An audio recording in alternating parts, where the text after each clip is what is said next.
So now it seems birds are racist. Who knew? Okay, so I'm no ornithologist. I'd never considered myself to be in any way an avid bird watcher as such, and I certainly am no fan of when they poop on my car. But I never figured birds to be racist. That's something I have to admit that never occurred to me. Are you serious? So what the hell is going on here? I seen this popping into my my purview, into my in tray, and I thought, whoa, hold on a second. Racist birds? You gotta be shitting me with this. But no, it's popping into articles all over the place, and I'm thinking, I gotta get to the bottom of this. You know, who knew this was going on? All right, let's have a look at this. Get to the bottom of this whole situation. Washington Post. Birds are racist. Daniel Greenfield. This is front page mag. Picture of Sesame Street's big bird there. Sesame Street was great. Sunny day, sleeping the clouds away. Great when you were a young lad. You were a young person and you didn't know stuff. You were just content to spend a few hours on Sesame Street. And completely mixed was all races, creeds, colours and sizes and shapes. Nobody batted an eyelid about it. This is back in the 70s. Suddenly now everything is about race. I don't know. Are we going forward or are we going backward? All right. Daniel Greenfield. Let's see what you've got to say about birds being racist. Everything is racist. First they came for the dogs. Here's some, I assume these are headlines from various articles. First they came for the dogs. What to do if your dog seems racist? From Quartz. Can dogs be racist? From Psychology Today. Can dogs be racist? The colonial legacies of racialized dogs in Kenya and Zambia. Ask Amy. I think their dog is racist. So I assume this is all coming from the media in general. And then the cats. Oh, they came for the cats as well. Is, quote, the cat in the hat racist? From Education Week. Now we find out that racism is for the birds. The racist legacy many birds carry. A headline from the Washington Post. This is more in the way of statue demolitions and galaxy renamings, because some birds were named by or for people who were racists. Yeah, well, people have been naming birds for quite a long time. Or accused of being racist. Well, that's usually enough. Or were white. And again, sometimes that's just enough. Racism is an abhorrent thing. Everybody knows that. Everybody agrees with that. Everybody detests racism in all its forms. You know, you can be a racist no matter what colour you are. It's not just, only whites can be racist. That's baloney. Anybody can be a racist, and it's an abhorrent thing. And it seems like we were just, as a society, certainly in the West, we were just getting to the point where we had, to a large degree, stopped thinking about people in terms of their skin colour. Certainly I grew up in an age where the Martin Luther King doctrine or ideal of judging people by their character and not their skin tone or any characteristics that they can't change. We pretty much had got to the point where that's where we were at. We weren't judging people by their skin colour or any other factors. We were just judging them by the content of their character, if we were taking people as we found them, essentially. And it seems that in the last few years, certainly, everything is now about race all of a sudden. Anyway, I'm getting off track here, but flipping birds, I don't know. I never saw that one coming, but still, I should have, because they come for these things eventually, don't they? Nothing is safe from the curse of racism, it seems. All right, even John James Audubon's name is fraught in a nation embroiled in a racial reckoning. He's talking about America here, one would assume. Long the most recognised figure in North American birding for his detailed drawings of the continent's species, he was also an enslaver who mocked abolitionists working to free black people. All right, well, not a pretty shady view, pretty despicable views there. And we were talking to a guy 116 years ago, so I'm not excusing it, but brought up in a different type of landscape, you might say. The country's premier bird conservation group, with 500 local chapters, well, it is America, it's a big place, hasn't ruled out changing its name. An oriole, warbler and shearwater all share it, one assume. This is from James Audubon, who seems to have a lot of stuff named after him, or in the birding community, certainly. Wait till they find out what Muhammad did to slaves, or what Karl Marx, thought of black people. But the rules are different for birds than for Marxism or Mohammedism. But now critical race theory gets embedded into a completely apolitical field with the usual results. You see, that's it. It's if you go down this road, and then they're going down this road, they're going down all these roads, where do you never get to the back of this. You never get to the end of this. You know, you just end up with this, and that's what a lot of these people want. They just want to be at something. It doesn't achieve anything, really, in real terms. Like, the flipping birds don't know anything about this. They're not going around tweeting the N-word at each other, or pooping on your car and then saying, hey, up yours, N-word. This is a nonsense here. This is just people at something for the sake of being at something. Leave it alone. It's done hundreds of years ago. You get to the point where you're going to be renaming flipping mountains, renaming rivers. You'd never get to the end of this. It's just destructive. It doesn't help anybody, really. Conservation has been driven by white patriarchy, said Drew Lanham, a black ornithologist and professor at Clemson University in South Carolina. Quote, this whole idea of calling something a wilderness after you move people off it or exterminate them, and that will get to take ownership. As he says, America, most of it was just empty. Compared to the population there is today, there were people there, but there wasn't a lot of people there. And what happened to the Native American Indians, again, is an absolutely despicable thing, pretty much a genocide situation. They just basically ran roughshod over them. They almost exterminated them to a large degree. I don't know exactly how Mr. Lanham's ancestors defined areas that no one lived in. Perhaps he can tell us. In Honolulu, ornithologist Olivia Wang is equally harsh. She regards the horrifics that birds carry with disdain. Oh, the honorifics, that birds carry with disdain. None of this was a thing till yesterday, all right? None of this was a thing. These people didn't just take up bird watching yesterday, all right? Now suddenly it's a raging societal wildfire. Quote, they are a reminder that this field that I work in was primarily developed and shaped by people not like me, who probably would have viewed me as lesser, said Wang, an Asian American graduate student at the University of Hawaii. See, everybody's jumping on this bandwagon. They are also a reminder, quote, they are also a reminder of how Western ornithology and natural exploration in general was often tied to a colonialist mindset of conquering and exploiting and claiming ownership of things. So it's all revisionism. It's all like, let's go trawl back through history and see, does anything back in antiquity not meet with our standards or our thinking of the modern age?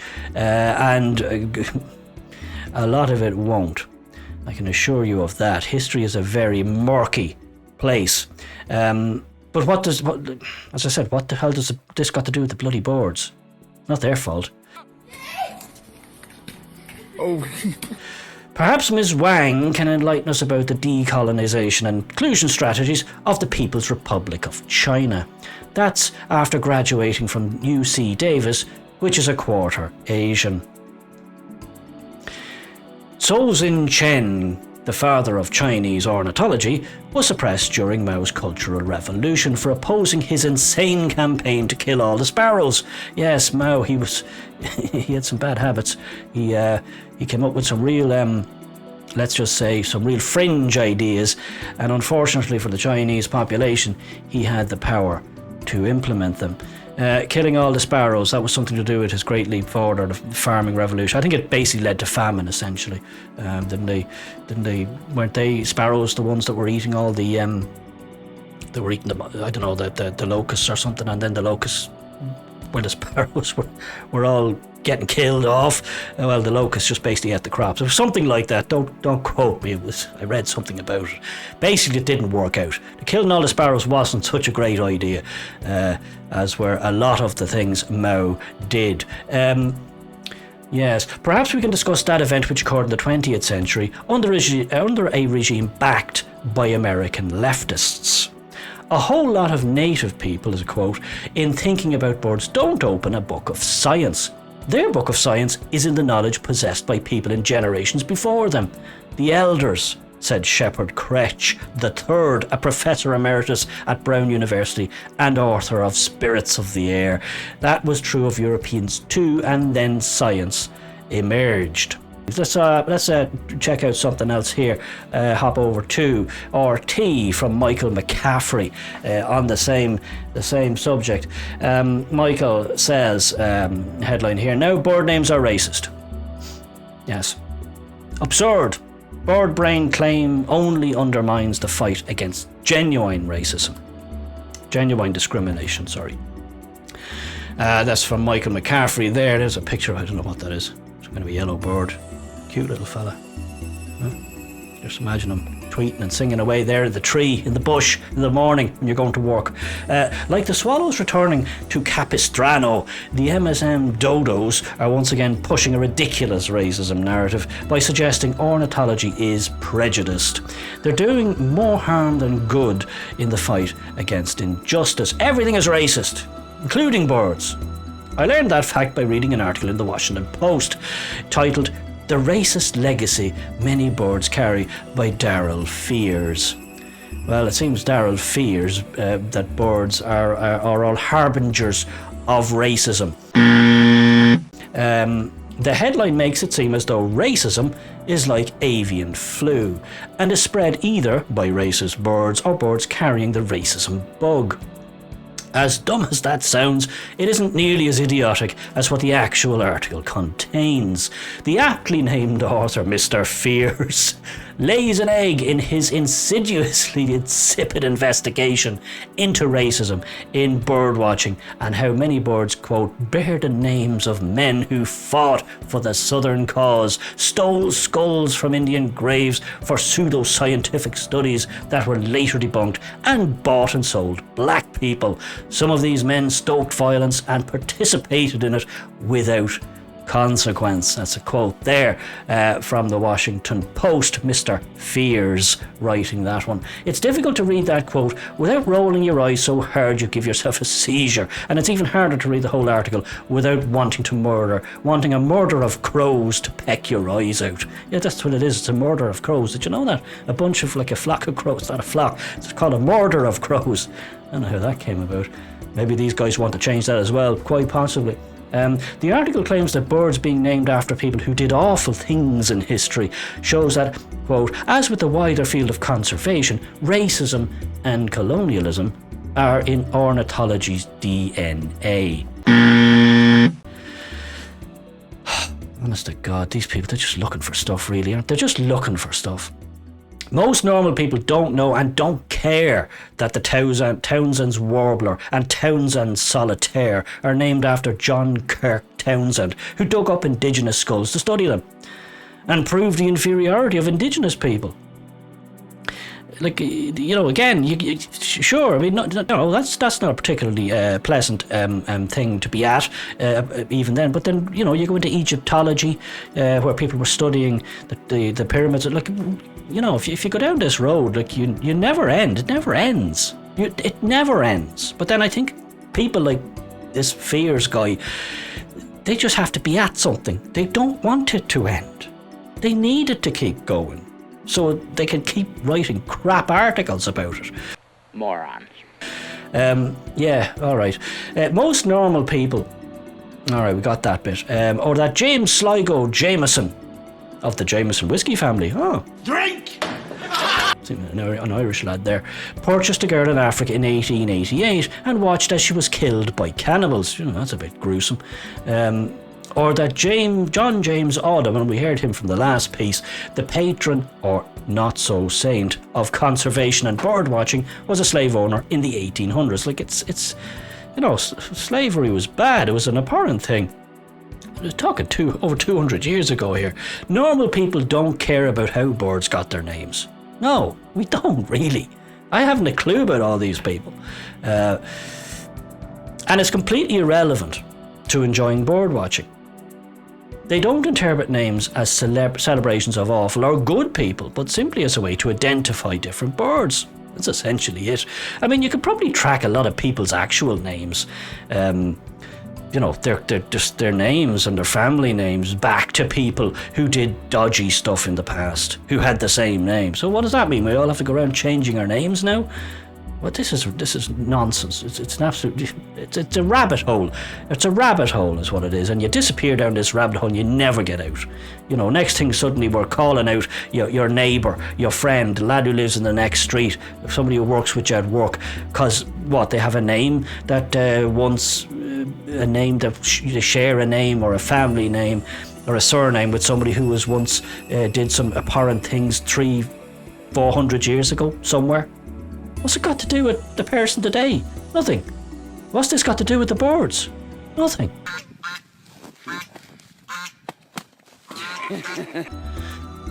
Honest to God, this world. Yeah, of course, in our current racial hysteria. And it didn't seem like it's a racial hysteria. We were kind of getting the way we needed to go, which is not see race, and then suddenly it's just popping up absolutely everywhere, even in the bird community. Every narrative besides race is ruthlessly pushed out of the nest and left to die of underexposure. For instance, in the article, Black Ornithologist Corinna Newsom says that, like, why is she a black ornithologist? She's just an ornithologist, all right? Why don't we just go with that? She's not a black ornithologist. She's an ornithologist. But that's how it used to be. That's how it used to be.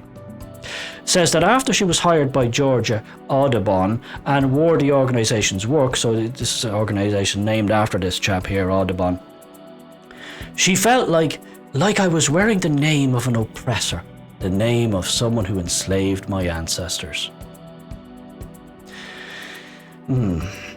Like I said, should anybody who bears a surname or a name of somebody who once was in the slave trade, or once was a colonialist, or once fought in a dodgy war, should those people now say, I completely disown my own name, I'm changing my name to something? Because it doesn't matter what you change it to.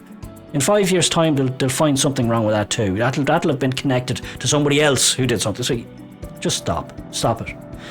Regarding Newsom, the article also states that on urban and rural trails, she quickly lifts her binoculars when she sees white people do a double take.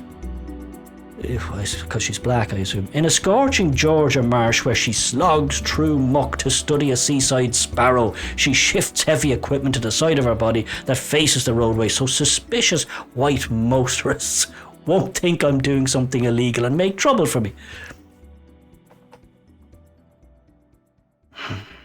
This is hard to take, isn't it? Really, like, she's not a black ornithologist; she's an ornithologist. Okay, now just in America, and I don't care what you say about America. America does have its problems, but why is half the world trying to get into America? Really? I'll tell you where they're not trying to get into: North Korea. Not trying to go there. They're trying to get into America. Anyway, people like this make it seem like there's just nowhere worse. Morons. Another ornithologist of colour, Alex Troutman, says he, quote, goes out of his way to smile and wave at every white passerby when he's in a marsh or field to appear at least threatening, the least threatening as possible, because people, according to this, white people would just assume he was going to kill them.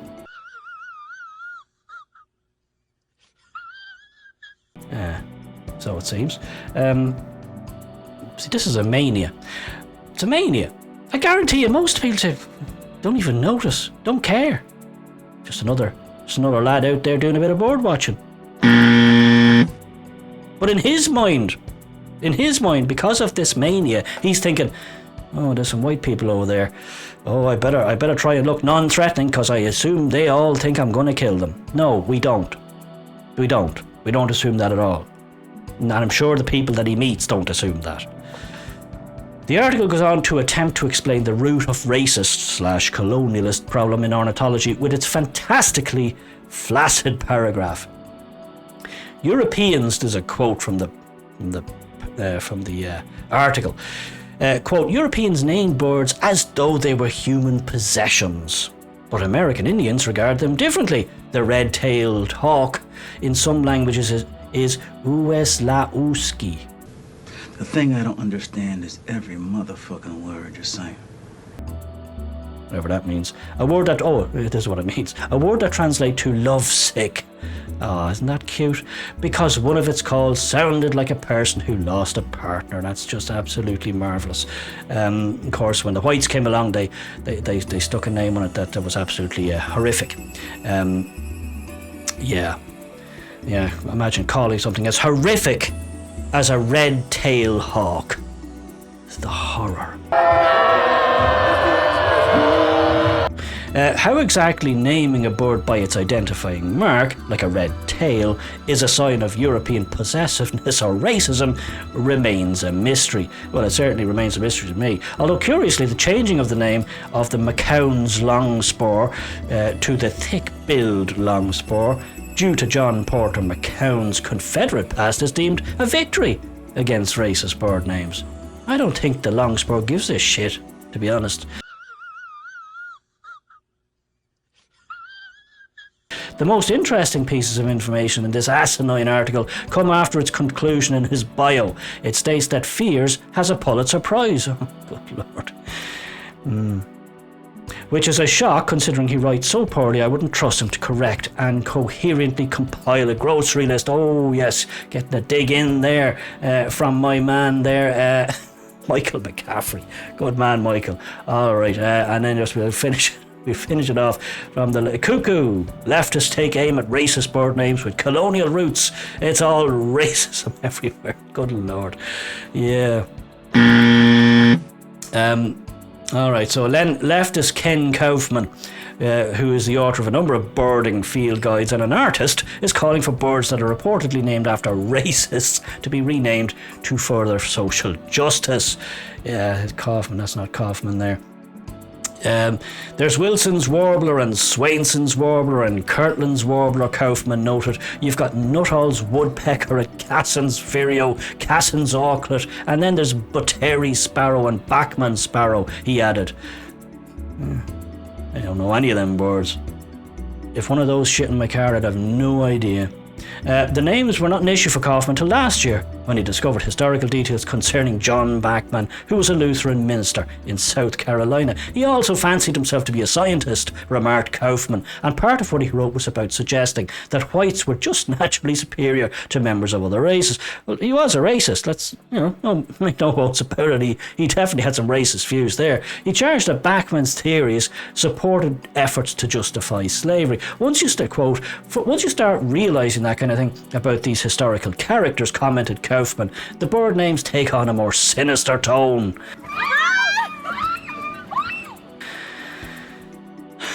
Honestly, like I said, so what about people who have names who are similar or the same as what about everybody whose name is Bachman, right?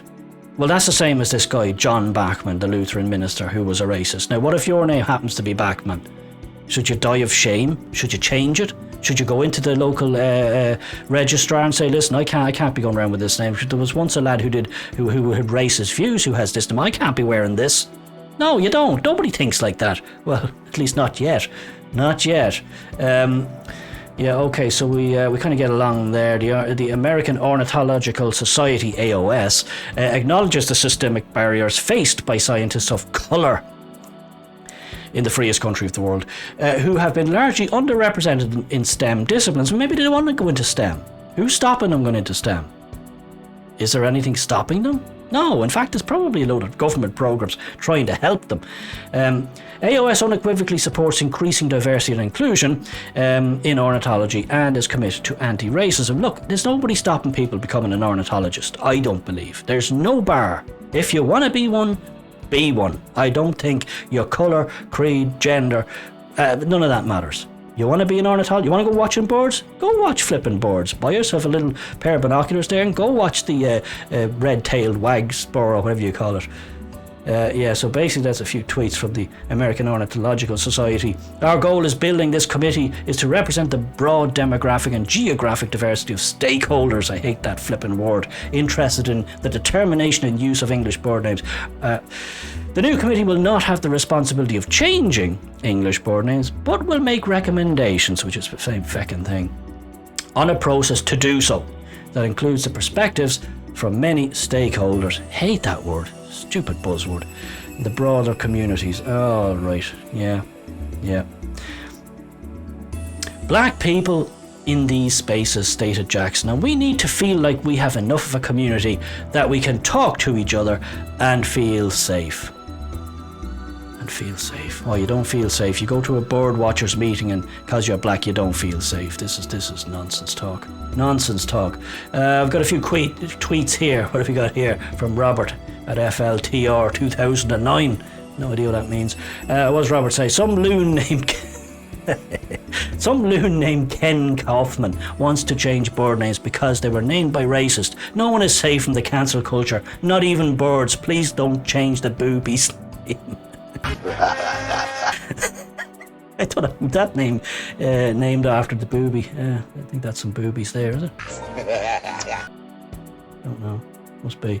I'm not big on the whole ornithological thing myself. American Maid. What has she got to say replying to, this might be the stupidest thing ever. Oh, wait. Yeah, there's always more. Joel at Fluffy Fireman. Does this include Woody Woodpecker, Big Bird, Donald Duck? That's just how stupid this is. Yeah, well, not yet, but they're probably going to come for that eventually. That's where these things always go. They just keep going. You never get to the end of them. That's why you shouldn't start them, because you never get to the end of them. But then, like I said, there's people like this Kaufman guy and these other idiots. It's not about the destination, it's about the journey. They need to be at something and they need to be seen to be at something.